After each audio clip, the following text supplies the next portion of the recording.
پیش ہے ہندی زبان میں اپڈیٹ۔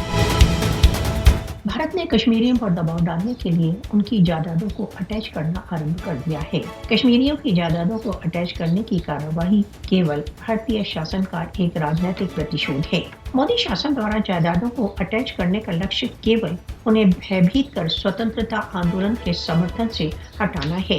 بھارتی سشستر بل ہنساتمک سینیہ کارروائیوں میں بہت نیمت روپ سے کشمیریوں کے گھروں کو نشٹ کرنے میں ویست ہیں۔ مودی شاسن کشمیریوں کو اپنی ہی ماتر بھومی پر کسی نہ کسی بہانے بے گھر کر رہا ہے۔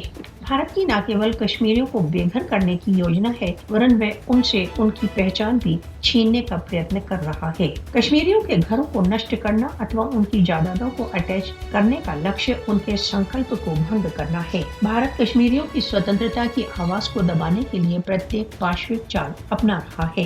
بھارت کے اس پرکار کے سبھی پریتن کشمیریوں کو ان کے سوتنترتا کے لکشیہ کی اپلبدھی کے سنگھرش سے نہیں روک سکتے۔ وشو کو کشمیریوں کی یاتناؤں کا نوٹس لینے کے لیے جاگ جانا چاہیے۔